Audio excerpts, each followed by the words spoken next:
하나님의 말씀은 누가복음 1장 76절로부터 79절까지 말씀입니다. 제가 대표로 봉독하겠습니다. 이 아이여, 네가 지극히 높으신 이의 선지자라 일컬음을 받고 주 앞에 앞서가서 그 길을 준비하여 주의 백성에게 그 죄사함으로 말미암는 구원을 알게 하리니 이는 우리 하나님의 긍휼로 인함이라. 이로써 돋는 해가 위로부터 우리에게 임하여 어둠과 죽음의 그늘에 앉은 자에게 비치고 우리 발을 평강의 길로 인도하시리로다 하니라. 아멘. 잠시 기도하겠습니다. 하나님 아버지, 우리가 성탄절을 맞이했습니다. 2000년 전 인간의 역사 속에 인간의 몸을 입고 오신 하나님, 그 하나님을 우리가 기억하며 성탄절을 보냅니다. 하나님, 이 성탄의 사건이 2000년 전 사건일 뿐만 아니라 오늘 우리의 삶을 변화시키는 성탄의 사건이 되기를 이 시간에 소원합니다. 하나님이 말씀 가운데 주께서 은혜를 더하여 주시고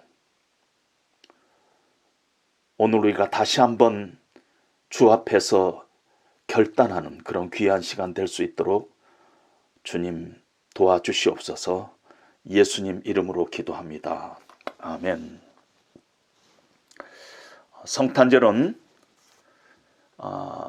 기독교의 영향력이 강한 미국과 같은 나라에서 가장 큰 명절입니다.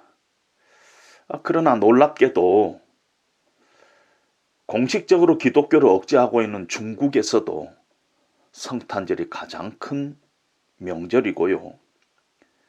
기독교를 배척하고 있는 이란이나 이락 같은 중동의 나라들 중에서도 성탄절은 아주 큰 그런 명절입니다. 기독교 인구가 전 국민의 0.5% 미만인 일본에서도 성탄절이 1년 중에 가장 큰 명절이라고 합니다. 몇 년 전에 여의도 어느 교회에서 그 탈북자 모임이 있었는데요. 그 사회를 보신 목사님의 이야기입니다. 앞줄에 탈북자들이 몇 명 이렇게 앉아 있는데 어떤 분이 이렇게 얘기를 하더랍니다. 북한에서는 김일성 수령님 생일이 제일 큰 명절인데 남한에 와서 보니까 크리스마스가 남한에서 제일 큰 명절이대 하고 얘기하니까 그 옆에 있던 분이 형님, 아닙니다. 형님 잘 모르셔서 그러죠. 남한에서 제일 큰 명절은 성탄절입니다 하고 얘기를 하더라는 것입니다. 예수님이 이 땅에 태어난 날로 기념되는 이 성탄절이 기독교의 어떤 그 축제를 넘어서 세계적인 명절인 것만은 분명합니다. 예수님이 만약에 한 인간이다면은 참 기분 좋은 일 아니겠어요? 내 생일을 세상이 다 축하해 주니까. 그러나 예수님은 이날 어쩌면은 가장 슬퍼하고 계실 분입니다. 왜냐면은요, 성탄절이 철저하게 왜곡되고 변질된 날이 되었기 때문입니다. 뭐가 변질되고 뭐가 왜곡됐느냐고요? 성탄절의 진정한 의미와 그 메시지가 변질되고 왜곡됐습니다. 이 세대가 성탄절을 잘 알아요. 너무 잘 기억하고 있어요. 미국 같은 나라에서는 11월 초만 되면은 벌써 성탄절 시작합니다. 그러나 성탄절의 본래 의미가 변질되고 있다면은 아무리 그날을 잘 기억하고 있다 할지라도 참으로 안타까운 일이 아닐 수가 없습니다. 성탄절에 우리가 흔히 해왔던 일들, 믿지 않는 자들도 하고 있는 일들이 어마어마한 성탄의 진정한 의미와 그 메시지와 연관되어 있습니다. 사람들은 성탄절에 크리스마스 카드를 주고받습니다. 왜 그래요? 성탄절의 기본적인 메시지 때문입니다. 그 메시지는 온 백성에게 미칠 큰 기쁨의 좋은 소식 때문인 것이에요. 그래서 카드에 그 소식을 담아서 다른 사람들에게 전하기 위해서 카드를 서로 보내는 것입니다. 그런데 그 메시지는 잊어버리고 왜곡되고 우리끼리 안부 인사하는 걸로 크리스마스 카드를 사용하고 있다면 그건 안타까운 일이라는 것입니다. 물론 요즘은 이제는 카드 보내는 문화가 이제 거의 없어지고 이제는 뭐 카톡으로 이렇게 보내고 그런 시대 속에 우리가 살고 있습니다. 또 사람들은 성탄절에 선물을 주고받습니다. 왜 선물을 주고받아요? 성탄절의 기본적인 메시지 때문인 것입니다. 하나님께서 우리 인간에게 주신 최고의 선물, 예수님을 우리에게 주신 날이 성탄절이기 때문인 것입니다. 죄 가운데 죽을 운명을 갖고 태어난 우리들, 그래서 하나님으로부터 떨어져서 영원한 심판 아래 있을 우리들을 구원하시기 위해서 하나님께서 주신 최고의 선물이 예수님인 것입니다. 만약에 그것을 잊어버리고 선물만 왔다 갔다 한다면 그것이 오늘날의 현실이기도 합니다만 그것은 성탄의 의미가 왜곡돼 있다 하고 얘기할 수 있습니다. 또 성탄절 시즌이 되면 많은 사람들이 구제를 합니다. 양로원을 찾아가고 고아원을 찾아가고. 왜 그런 일을 성탄절 때 합니까? 그 의미는 이렇습니다. 예수님께서 이 땅에 오심은 죄로 인해 고통하고 있는 인간을 불쌍히 여기사 찾아오신 것입니다.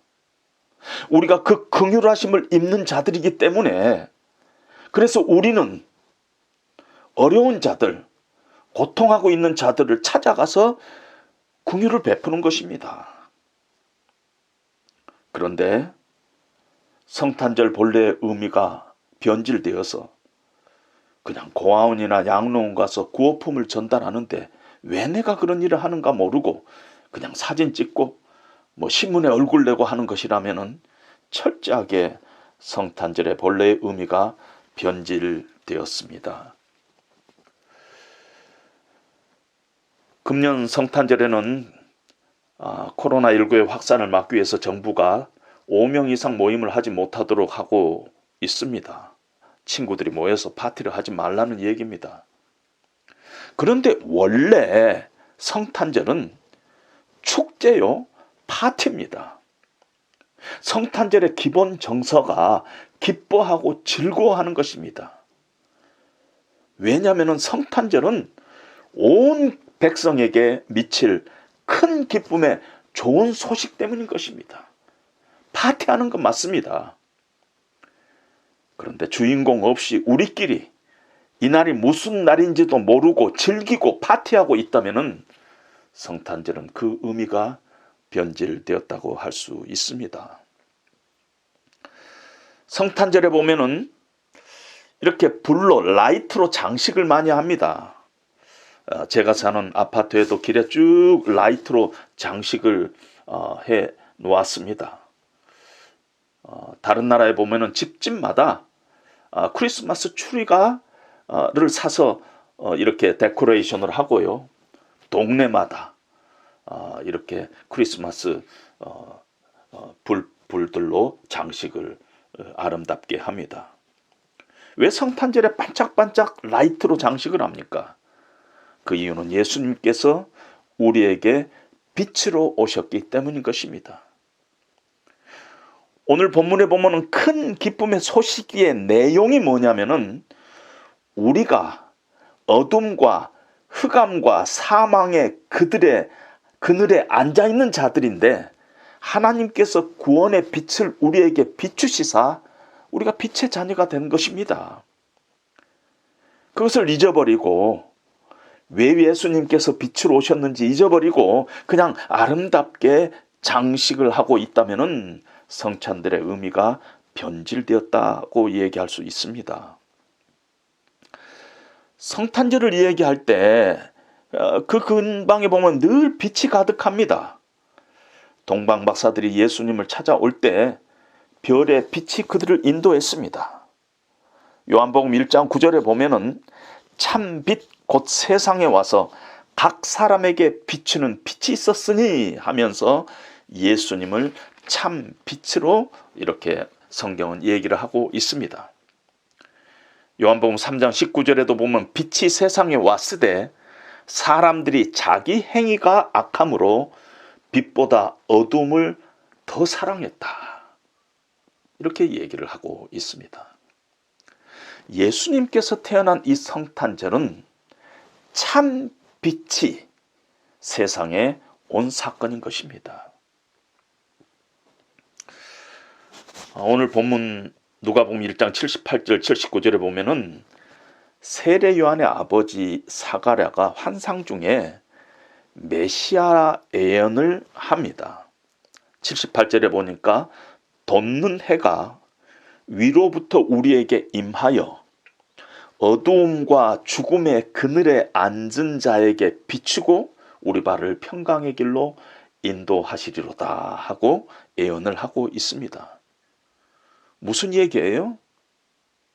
성탄절이 무엇이냐면은 하나님께서 어두움 가운데 있는 그 백성을 불쌍히 여기시고 그들의 삶 가운데 어두움을 몰아내시기 위하여 저항할 수 없는 강력한 영적인 빛을 비추시는 사건, 그것이 성탄절의 진정한 핵심적인 메시지라는 것입니다. 따라서 성탄절은 우리 믿는 사람들에게 말할 수 없는 기쁜 날입니다. 예수님께서 이 땅에 태어난 날 때문이기도 하지만은 더 중요한 것은 성탄절이 있기 때문에 우리가 구원을 받은 것입니다.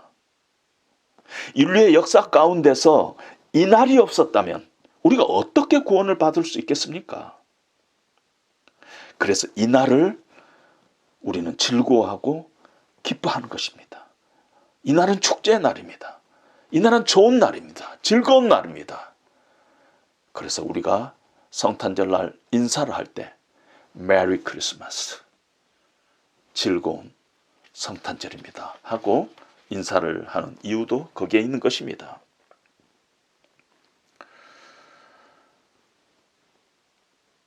그래서 이 시대를 살고 있는 우리 크리스찬들은 성탄절의 진정한 의미를 회복해야 할 책임이 우리 가운데 있습니다.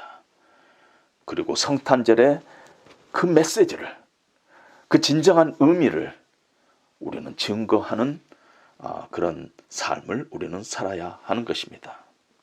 특별히 오늘 본문을 통해서 우리는 성탄절은 빛으로 오신 예수님께서 오신 날이다, 이렇게 우리가 정의를 내릴 수가 있습니다. 빛으로 오신 예수님을 우리 삶 가운데 모시고 그 예수님을 증거하는 것이 크리스찬의 삶인데, 오늘 성경에 보니까 참 빛이 어두움과 그늘 아래에 있는 자들에게 비추어 우리 발을 평강의 길로 인도하시는 도다 하고 말씀하고 있습니다. 그 빛인 예수님을 우리가 만나고, 그래서 우리 삶 가운데 어두움과 그늘이 사라지고 우리의 삶이 다시 한번 하나님 안에서 빛의 자녀로 회복돼 가는 것이 성탄절이 우리에게 주는 중요한 이유라는 것입니다. 만약에 우리가 어두움 가운데 있다면 우리는 행복하지 않아요. 우리는 기뻐할 수 없습니다. 절망과 두려움이 우리의 삶을 지배할 것입니다. 왜냐하면 어두움 가운데 있다는 것은 사망이 우리 가운데서 늘 역사한다는 뜻이에요. 늘 고통스러운 삶이라는 것입니다. 어두움 가운데 있다는 것은 우리 인생 가운데 무의미한 삶을 살고 있다는 것이에요. 인생의 가치가 무엇인가를 모르고 살고 있다는 것입니다. 어둠의 영역에 있는 한 절대 우리는 행복할 수 없습니다. 테리토리 자체가 어둠인데 어떻게 행복할 수 있겠어요? 어떻게 우리가 기뻐할 수 있겠어요? 피상적인 즐거움이 있을까 모르지만 진정한 기쁨과 안식과 평강이 없는 영역이 바로 어둠의 영역인 것입니다. 그래서 어둠에서 벗어나지 않은 한 우리에게 행복이 없어요. 그래서 반드시 빛이신 예수님을 만나야지 행복한 것입니다. 그래서 예수님께서 오신 것입니다. 어두움과 그늘 아래 있는 자들에게 빛을 비추어서 그 어둠과 그늘을 내쫓고 우리가 하나님과 평강하는 그 길로 우리를 인도하기 위함이라고 성경은 성탄절의 진정한 의미를 우리에게 말씀하고 있는 것입니다. 그런데 안타까운 것은 우리 인간의 힘으로나 우리 인간 노력으로 우리가 어둠에서 벗어날 수가 없습니다. 우리 힘으로 빛을 비출 수가 없어요. 인간 안에는 빛이 나올 수가 없습니다. 따라서 어둠에서 우리가 벗어나기 위해서는 밖에서부터 빛이 들어와야 하는 것입니다. 참 빛이신 예수님이 오셔야 하는 것이에요. 그 예수님을 만나야 하는 것입니다. 그것이 성탄 사건인 것입니다. 우리가 어둠에서 벗어나야지 우리가 행복하는데 우리에게는 방법이 없다는 것입니다. 예수님 만나야 된다는 것입니다. 예수님께서 어둠에 앉아있는 자들을 찾아오셔서 우리를 구원하시고 우리를 빛의 자녀 삼으시고 우리의 존재가 하나님 안에서 변화되는 놀라운 일을 한 것이 성탄절의 사건인 것입니다. 이 사건은 창세기 3장 15절에 이미 예비된 사건인 것입니다. 그런데 이 성탄절의 사건이 2000년 전에만 있는 사건이 아닙니다. 왜냐하면 지금도 우리 삶의 한 복판에 현실적으로 내 힘으로 벗어날 수 없는 어둠이 있습니다. 예수를 믿고 하나님의 은혜를 체험했지만은 오늘 나는 하나님의 은혜를 붙잡고 살지 못하는 안타까움이 우리 가운데 있다는 것입니다. 예수 믿고 하나님의 빛의 자녀가 되었는데도 매일매일 삶 가운데서 실천적으로는 어두움 가운데 있다면은 우리는 예수를 믿는 사람이지만 결코 우리는 행복할 수 없습니다. 그 어두움을 몰아내는 일은 우리 매일매일 신앙생활 가운데서 실천적으로 행해야 되는 것입니다. 그런 의미에서 성탄 사건은 매일매일 우리 삶 가운데서 일어나야 한다는 것입니다. 그럼 우리 삶 가운데 어떤 그 어두움이 있어요? 그 육신적으로 눈이 어두운 사람은요, 방향을 못 잡습니다. 따라서 우리가 영적으로 어두움 가운데 있다는 것은 삶의 방향과 의미와 목적을 확실하게 갖지 못하고 우리가 습관적으로 신앙생활을 하면서 세상 풍조에 따라서 우리가 요동하면서 살아가고 있다면은 우리는 사실은 어두움 가운데 있다는 것입니다. 예수님 만났을 때 우리 삶 가운데서 가장 중요한 변화는 우리의 삶의 목적이 분명해지고 방향이 생깁니다. 이제는 내가 산 것이 아니요 내 안에 그리스도께서 사신 것이라. 이제는 내가 하나님 나라를 위해서, 하나님의 의를 위해서 살겠다 하는 그런 결단을 합니다. 그런데 시간이 흐르면서 우리가 자주자주 방향을 놓쳐버리고 우리가 세상 풍조에 요동하면서 사는 우리의 한계를 우리는 만나게 됩니다. 특별히 요즘 코로나19로 여러 상황이 어려워지니까 상황이 우리를 지배해요. 그래서 상황을 통해서 하나님을 바라보려는 그런 유혹에 빠집니다. 하나님을 통해서 우리의 삶의 정황을 바라봐야 되는데 그렇지 못하고 늘 상황에 지배되는 우리의 모습을 보게 됩니다. 금년 성탄절에 우리는 우리의 삶 가운데 빛으로 오신 예수님을 다시 만나고 우리의 비뚤어져 있는 삶의 목적을 다시 확인하고 이제 더 이상 방황하지 말고 더 이상 당황하지 말고 헤매지 말고 빛으로 오신 예수님을 똑바로 응시하면서 우리의 삶의 방향성을 원점 수정해야 될 필요가 금년 성탄절에 우리 가운데 있는 것입니다. 두 번째로는요, 지금 우리가요 어둠의 그늘, 섀도우에 앉아있는 자들인데 참빛 예수님이 오셨다 하고 성경이 말씀하고 있습니다. 그늘에 앉아있는 자, 그늘이 뭐예요? 빛이 비추고 있는데 그 부분은 빛이 못 들어가는 곳이 그늘인 것입니다. 신앙생활 하다 보면은 외형적으로는 참 정상이고 멀쩡한데 마음속에 그늘을 갖고 있는 사람들을 자주자주 만나게 됩니다. 그래서 그 빛이 그 그늘 밑까지 못 들어가기 때문에 늘 신앙생활을 불행하게 하는 사람들이 의외로 우리 주변에 많이 있습니다. 남몰래 숨기고 행하고 있는 은밀한 죄가 그늘이 됩니다.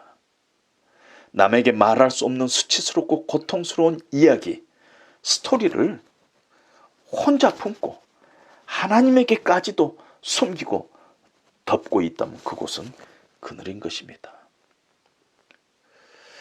인간관계에서 받은 상처, 그것 때문에 마음속에 용서하지 못한 쓴뿌리가 생기고 분노가 생기고 열등감과 죄책감을 늘 그 마음속에 자리 잡고 있다면 그 밑은 그늘이라는 것입니다. 하나님의 말씀이 아무리 비쳐도 그 밑은 그늘이라는 것이. 그래서 그 그늘 밑에는 하나님의 은총을 막아버리고 오랜 신앙생활을 했는데도 성경 공부도 많이 했는데도 변화되지 않고 신앙생활이 불행한 그런 모습들을 보입니다. 정상적인 사람인 것처럼 보이지만 그늘에서부터 감정이 나오면 그 감정은 늘 다른 사람에게 상처를 주는 상한 감정으로 나타나게 되는 것입니다.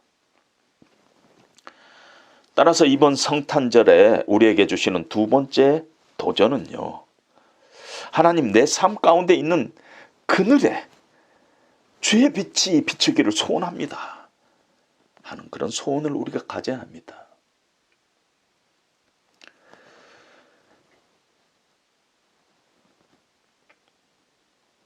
그런데 놀라운 것은 제 아무리 깊은 그늘이라 할지라도 남들에게 내놓을 수 없는 부끄러운 죄악이라 할지라도 남들에게 말할 수 없는 고통스러운 스토리라 할지라도 오랫동안 나의 감정을 지배하고 있는 끈질긴 감정의 쓴뿌리 쓴물들이라 할지라도 아무리 애를 써도 안 됐는데 하나님의 은혜의 빛이 비추면은 제 아무리 깊은 그늘이라도 빛을 받을 수 있어요. 그 그늘은 언제 없어지냐면은 빛이 찾아가야만이 해소되는 것입니다. 빛이 찾아가면은 그늘은 놀랍게도 사라지는 것입니다.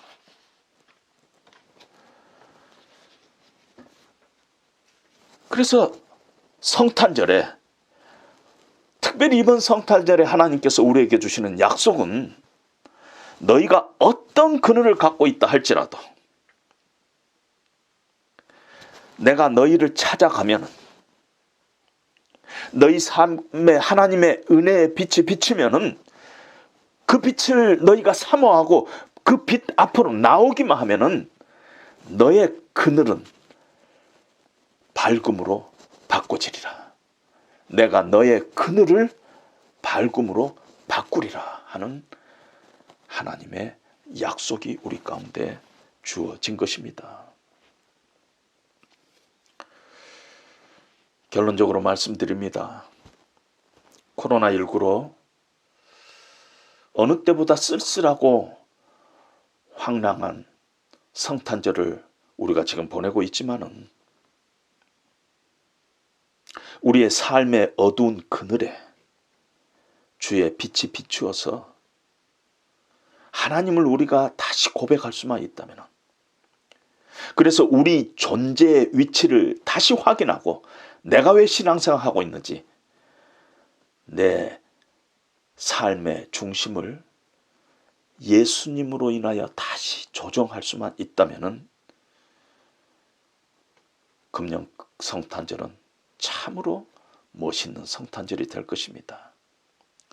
그리고 주님의 은혜의 빛을 받아서 우리를 불행하게 하는 우리 인생의 그늘이 물러갈 수만 있다면, 그래서 우리 심령이 기쁨으로 예수님을 찬송할 수만 있다면